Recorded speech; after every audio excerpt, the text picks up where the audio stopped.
Card? হ্যাঁ আর্যিকর থেকে ও বেরোবো। হ্যাঁ। তো আর বলো এবার। বলছি ওটা হয়েছে কি বলতো, ও 2টো অব্দি পেশেন্ট দেখেছে, ঠিক আছে। রাত্রি পেশেন্ট 2টো? রাত্রি 2টো, ঠিক আছে। আচ্ছা। 2টো অব্দি পেশেন্ট ডেকেছে, দেখে রুমে এসে অনলাইনে অর্ডার করে 4জন বন্ধু মিলে খেয়েছে, ডিনার হুম করেছে। হুম করে ও খুব টায়ার্ড ছিল, যেহেতু 36 ঘন্টা ডিউটি ছিল, হুম টায়ার্ড ছিল। ও কি করেছে, ওই সেমিনার রুমে গিয়ে হুম শুয়ে পড়েছে একটা রেড কালারের ব্ল্যাঙ্কেট ঢাকা দিয়ে। হুম। কিন্তু তারপরে মানে সেমিনার রুমে এমনি কি তোমাদের ওরকম সেমিনার রুমে টুমে ঘুমানো হয়? মানে আমি যদিও কোনো আইডিয়া নেই, ওই জন্য জিজ্ঞেস করছি। না, এবার একটা রেসিডেন্টাল ডক্টর রুমস থাকেই, আচ্ছা। বুঝতে পেরেছিস, তারপরেও সেমিনার থাকে।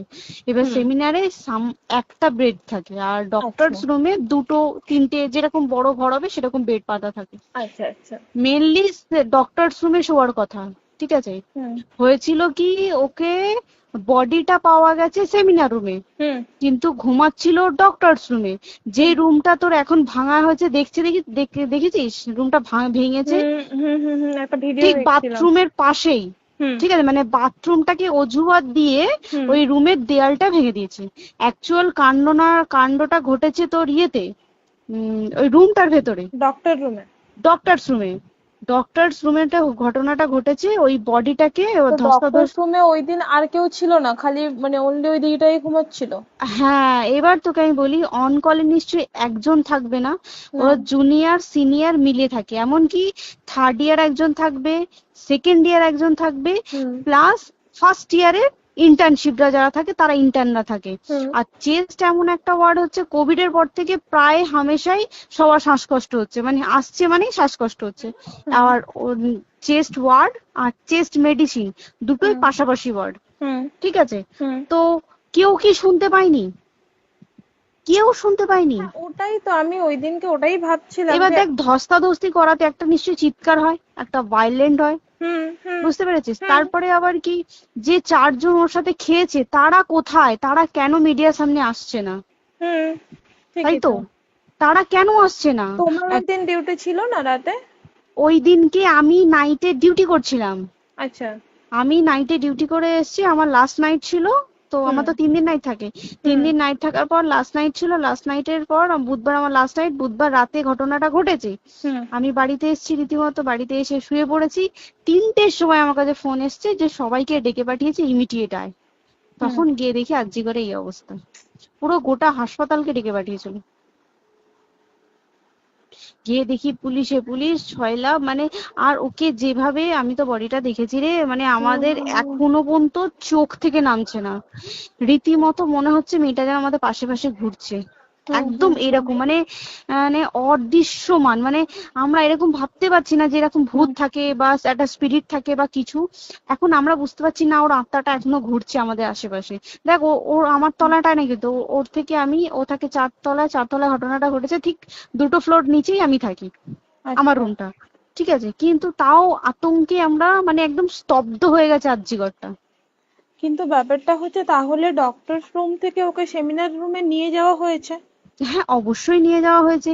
এবার দেখ, নিয়ে যাওয়া হয়েছে, ওকে যেভাবে মারা হয়েছে, এটা একার পক্ষে সম্ভব অসম্ভব, না দিস একদম। Is a impossible. পুরোপুরি গ্যাং রেপ, গ্যাং রেপ ছাড়া কোনো কিছু নয়। আর শুধুমাত্র রেপ নয়, রেপ হলো, করলো, ছেড়ে দিল, ঠিক আছে, ওকে রীতিমতো মার্ডার করেছে। মানে মানে হিসেব মতো যা বুঝছি মানে তোমার কথাতে, হ্যাঁ, ওটা হচ্ছে ওর ওই বন্ধু বান্ধব মেবি ইয়েস, জড়িত। এক্স্যাক্টলি। হয় ওর বন্ধু বান্ধব কেউ, ঠিক আছে, মানে 4জনের মধ্যে কেউ, আইদার ওকে এমন কিছু করতে বলতে, দেখ বড় বড় কোম্পানিতেও তো এরকম হয়, মানে হুম হয় তুমি আমার সাথে কম্প্রোমাইজ হুম করো, নয় হুম তুমি হুম চাকরি হুম ছেড়ে চলে হুম যাও, হুম হুম হুম হয় তো। হুম হুম। এ- এখানেও সেরকম কিছু একটা হয়েছে। যাকে যে ক্রাইম করেছে, সেও কিন্তু নর্মাল ডক্টর নয়, কিন্তু সেও একটা ভালো পোস্টে র্যাঙ্ক করছে, বুঝতে পেরেছিস, তবেই কিন্তু পুরো ব্যাপারটাকে হসপিটাল চেপে যেতে চাইছে, পুরো ব্যাপারটাকে। তাহলে এই সিভিক যে, ও কোথা থেকে আসছে? এবার তোকে আমি বলি ওটা কোথা থেকে আসছে। আমাদের প্রিন্সিপাল চেঞ্জ হয়ে গেছে, ডেপুটি সুপার হুম চেঞ্জ হয়ে গেছে, তারপরে আমাদের ওই অ্যাসিস্ট্যান্ট সুপার চেঞ্জ, সব চেঞ্জ হয়ে গেছে। হুম তারপরে যে ওয়ার্ডের ডাক্তাররা ছিল, সিস্টাররা ছিল, ওয়ার্ড বয়রা ছিল, মাসিরা ছিল, সবাইকে ডেকে এখন হুম সাসপেন্ড করা হয়েছে। হুম তারা কোথাও যেতে পারবে না, রোজ গিয়ে কোর্টে গিয়ে দেখা করেছে, আজকেও কোর্টে গেছিল সবাই। হুম তারপরে উম, তারপরে তোমার তোর এগুলো হলো, তারপরে তোর কি বলে, আরে বল না, ওই সিবিআই এটা হয়েছে কি, মানে ও সেই সঞ্জয় রায় যে ধরা পড়েছে, হুম অ্যাকচুয়াল কিন্তু ও নেই, হুম ঠিক আছে? ওর এতটা ক্ষমতাই হয় না। ও অত রাত্রে কি করতে যাবে? হুম ও অত রাত্রে ওখানে কি করতে যাবে? ও না পেশেন্ট, ও নাকি বলছে দালাল পেশেন্ট নিয়ে গেছে, তো পেশেন্ট নিয়ে যখন গেছে দিদিটার রুমে যখন যাবে, নিশ্চয়ই দিদিটার রুমে কোনো কাগজপত্র দেখাতে যাবে, সেই অবস্থায় গিয়ে দেখে যে এরকম এরকম ঘটনা, তা ঝাঁপিয়ে পড়েছে ওর উপরে। হুম এরকম কিছু কি, তাও কিছু নয়, শুধু গেছে দেখছে ড্রিঙ্ক অবস্থায়, ওকে ক্যামেরায় দেখা গেছে ড্রিঙ্ক অবস্থায় গেছে আর এসছে, এইটুকুই দেখা গেছে। তারপরে হচ্ছে কি, তোর অনেক রকম এখানে অনেক রকম ব্যাপার আছে। যে দিনকে ঘটনাটা ঘটে তার ঠিক দুদিন পরে ওই সেমিনার বাথরুমের অজুহাত দিয়ে ডক্টর যে রুমের হুম দেওয়ালটা আছে ওই হুম দেওয়ালটা ভেঙে দিয়েছে। কেন? প্রথমে ওকে বললো সুসাইড করেছে, আমাদের যখন ফার্স্ট খবর আছে তখন সুসাইড করেছে।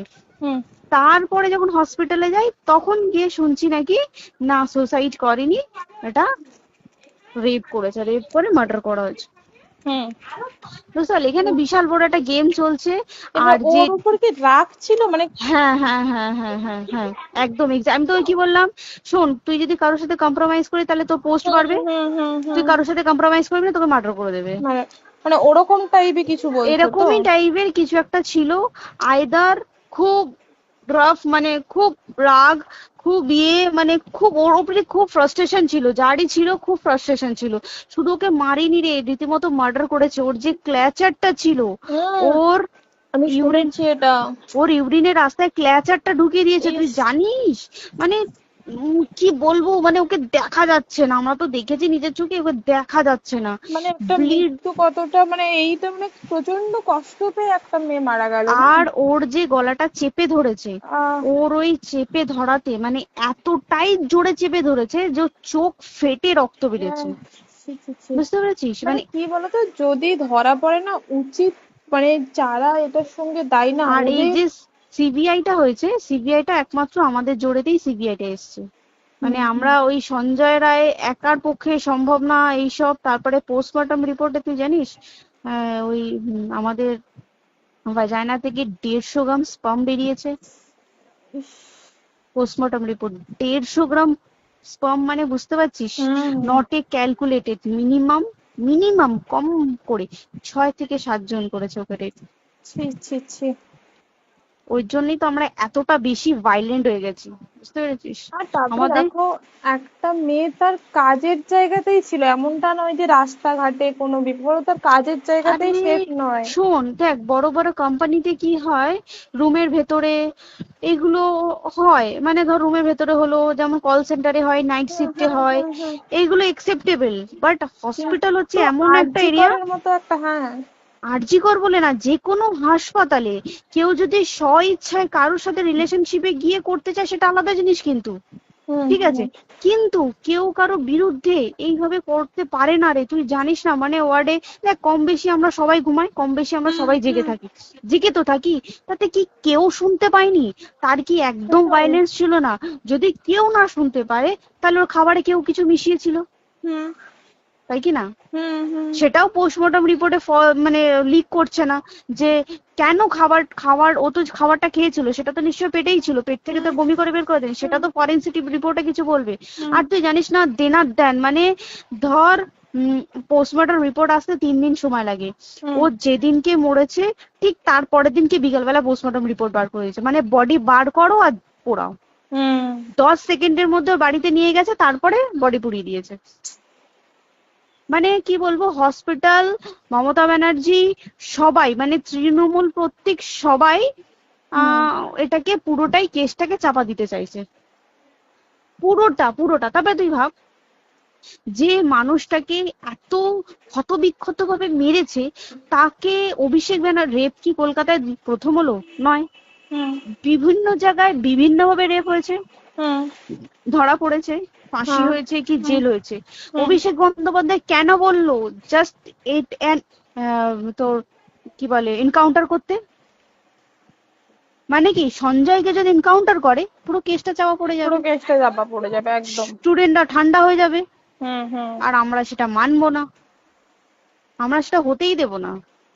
তাতে যদি চাকরি মানে আরজিকরটাকে সিল করতে হয় তাতেও আমরা রাজি আছি, সিল করে দেওয়া হোক আরজিকর, সিল করে দেবে মনে হচ্ছে যদি ঠিকঠাক ভাবে। এবার ওই জন্য আমাদের দাবিতে সিবিআই এসছে। এবার তুই একটা কথা বল, যখন দেখতে পাচ্ছে মমতা ব্যানার্জি যে কলকাতা পুলিশ আমাদের জন্য কিছু করতে পারছে না, আমরা কিছু মানতে পারছি না, 7 দিন ধরে বার করতে পারছে না, হুম। তাহলে সেটা 2-3 দিনের মধ্যে কেন হ্যান্ড ওভার করে দিল না?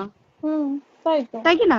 তারপরে দেখ পিডব্লিউডি একটা লো পোস্টের মানুষ, মানে যারা ভাঙচুর করে, মানে সিমেন্টের যারা কাজ করে তাদেরকে হুম। পিডব্লিউডি বলে। হুম। এবার পিডব্লিউডির নিশ্চয়ই হায়ার অথরিটি থেকে অর্ডার এসছে তবেই ওরা গিয়ে ভেঙেছে। ওরা হুম। নিশ্চয়ই পাগল নয় দুম করে গিয়ে কোনো গভর্নমেন্ট প্রপার্টি ভেঙে দেবে। হুম। অর্ডারটা কে পাস করলো যে এখনই চেস্ট ওয়ার্ডটাকে ভাঙতে হলো? সিবিআই আসা পর্যন্ত অপেক্ষা করতে পারতো। কারণ আজকে অত বড় বিক্ষোভ হবার কারণ কি হচ্ছে? একটাই কারণ, যে মেয়েটি মারা গেছে ঠিক আছে, কিন্তু তাকে এত বেশি মলেস্ট করে, এত বেশি রেপ করে বা বেশি ওকে মেরেছে, তার কি কোনো প্রতিবাদ নেই? তুই কোথায় সেফ পাবি তুই আমাকে বল? তুই ধর চাকরি ছেড়ে আজকের সরকারি চাকরি ছেড়ে তুই প্রাইভেটে যাই, প্রাইভেটেও তো তাই একই কোথাও না, অবস্থা, একদম একদম। প্রাইভেটেও একই অবস্থা। তুই কোনো চায়ের দোকান খুলে বসবি, অনার্সশিপে তুই বসলেও তাও এসে তো হাজার ছেলেরা থাকে, হুম। হাজার ছেলেরা টিজ করে, তুই কোথায় কি করবি? তাহলে আমাদের সেফটি কোথায়? আমাদের মুখ্যমন্ত্রী মমতা ব্যানার্জি সে একটা লেডি হয়ে তাহলে আমাদের কি সেফটি দিয়েছে? আমাদের কি লক্ষ্মী ভান্ডার দিলে this is a problem solve? পুরো মাসের আমাদের কি সব খরচা চলে যায় লক্ষ্মী ভান্ডারে? জানি না, আই ডোন্ট নো। মানে আমরা প্রচুর ক্ষেপে আছি, প্রচুর। মানে এর বিচার না চাওয়া পর্যন্ত তা তুই ঠিকই তো। ভেবে চল কি এটা সলভ হবে না। আমরা মানে বিচার আমি নিয়ে আমি কথা বলবো। 2 দিন ধরেই ভাবছিলাম তোমাকে ফোন করবো, কিন্তু মানে এটা ওটাতে হয়ে উঠছে না। আর তোমাকে তো হুম। আমি ওই দিন রাতেই হোয়াটসঅ্যাপ করলাম না। হ্যাঁ হ্যাঁ এবার হ্যাঁ তখনই না আমি ব্যাপারটা অতটা বুঝতে পারিনি, আর আমার তার পরের দিনই ভোরবেলা ডিউটি। তা হ্যাঁ। আমি খুব তারপর সাবধানে থাকিস রে, আর খুব বলো না, সাবধানে না না। থাকিস। হ্যাঁ তাই তো, এখন মানে আর তোমরাও সাবধানে থাকো সবাই। কি বলবো বল, কিছু বলার নেই। দেখ আমাদের মধ্যবিত্ত মানুষরা, আমাদের চাকরি করে খেতেই হবে, সোজা কথা। একদম একদম। তাই কিনা বল? বাবার এত হুম। পুঁজি নেই যে বসে অত বসে খাবো, ঠিক আর আছে? সেই মেন্টালিটিও নেই। পুঁজি হ্যাঁ যদিও থাকে, মেন্টালিটিও নেই হ্যাঁ যে এবার বাবার তুই, পুঁজিতে খাবে। এবার একটা কথা তুই বল, চাকরিটা কোথায় গিয়ে করবো তুই একটা বল? কোন সেটাই। স্টেটে গিয়ে চাকরি করবো তুই আমাকে বল? ওই যেমন, মানে এটা হয়তো আমার মা যেমন বাড়িতে থেকে 7টার মধ্যে ঢুকে যাও, দিদিকে তো ধরো অনেক রাত অব্দি 9টা, 9:30, 10টা অব্দি ল্যাবে থাকতেই হয় না। এবার তুই কি করবি কি বল, কি করবে করবি? বলো তো, এখন কিছু নেই। করার আছে? দেখ ল্যাবেও তো সব ছেলেরা আছে, ছেলে হ্যাঁ আছে মেয়ে আছে। তুই একদম। কাকে বারণ করবি, তুই কাকে বিশ্বাস করবি তুই বল? তুই ধর কলিগদের সাথে খেতে বসেছিস, ঠিক আছে, তোর টিফিনটা যদি কেউ চাইলো তুই তাকে না দিয়ে পারবি? না একদমই। আর কার মনে যে কি আছে সেটাই তো কি খুব বলবি সমস্যা। বল? এবার তুই বল খাবারটা যে খাবি, তোর টিফিন কেউ চাইলো বা তোকে যদি কেউ বললো কে একটু একটু খা, যেমন আমরা শেয়ারে হয় স্কুলে হ্যাঁ যেটা আমাদের আমাদেরও শিখে হয়, এসেছি, যেটা হ্যাঁ স্বাভাবিক, এটা সবারই এটা তো হয়। স্বাভাবিক। তুই বল তাতে যদি এরকম অবস্থা হয় তাহলে কি করবে মানুষ, তুই আমাকে বল? আজকেও তো তাই আমাদের দেখ না, 11টা থেকে আমাদের তোর ক্যান্ডেল দিয়ে হোয়াইট ড্রেস হুম। পরে সব শ্যামবাজারে একতা হবে। এখন আবার বৃষ্টি শুরু হয়েছে, কে জানে বৃষ্টি, কি প্রচুর বৃষ্টি শুরু হলো। কি হুম। হবে জানি না আমি। ঠিক আছে গো, টাটা। হ্যাঁ হুম চল টাটা। হুম হুম হুম। হুম, হুম।